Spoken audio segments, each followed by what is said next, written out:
Հարգելի հետևողներ, կզրուցենք հանրապետական գործիչ Էդուարդ Շարմազանովի հետ։ Պարոն Շարմազանով, նախազգատական պրոցեսի մասին, որը հանրային ու քաղաքական տարբեր շրջանակներ արդեն որակել են պարզ,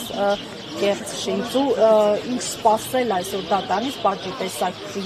տեսակի եւ չափի մասին հարցն է քննարկվելու մասնավորապես, թե արդեն գիտենք, որ մեղավոր է ճանաչել, ինչումն է մեղքը եւ այսօր ինչ սպասել դատարանից։ Ճակերտավոր մեղքը նրանում է, որ Սրբազանը պաշտպանել է Արցախի Հայաստանի եւ հրաժարվել է սպասարկել թուրք-ադրբեջանական տանդեմի եւ նրանց դերատոների շահերը։ Մեղքը դրա մեջ է,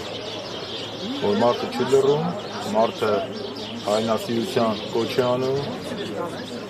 չի հաշտվում կապիտուլյացիայի հետ եւ հայության կոչ է անում հայության, այլ ոչ թե ծնկի գալու եւ մեռնելու։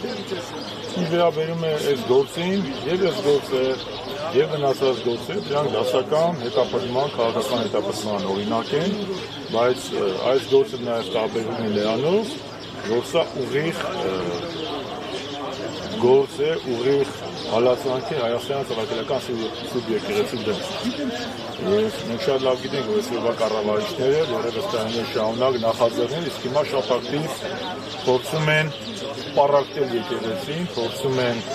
հարձակում իրականացնել մեր եկեղեցու վրա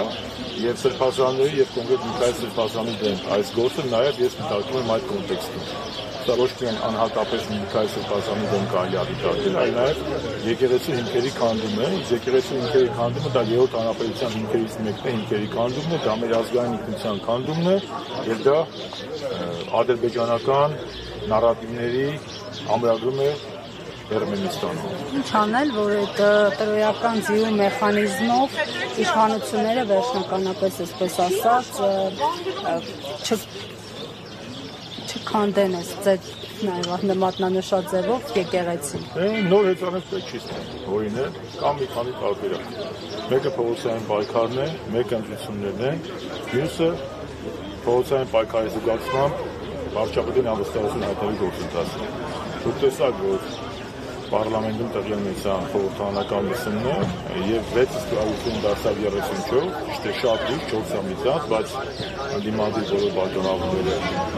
իրենց ստուգությունները դրել են։ Այո, նոր տարբերակ չկա, այսինքն այդ տարբերակների մեջ պետք է ընտրենք, իսկ հաշվի առնելով այն հանգամանքը, որ ընտրություններից դեռ մի քանի ամիս կա, 8-9 ամիս կա, այդ 8-9 ամիսը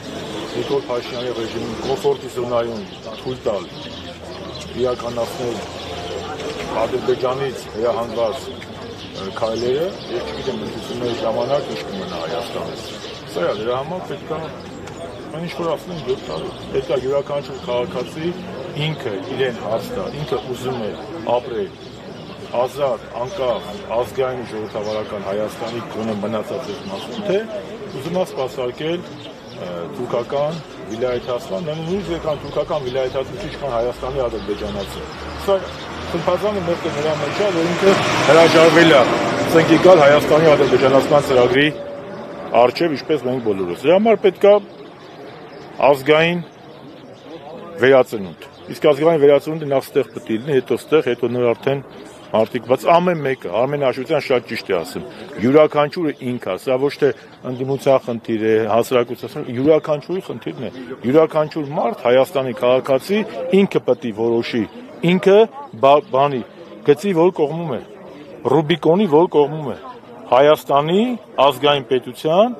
ազգային արժեքների, քրիստոնեական արժեքների, թե Հայաստանի ադրբեջանացման, այդքան է։ Հասկանալի է ձեր տեսակետը։ Տիկին Անժելա։ 168 թեմի հարգ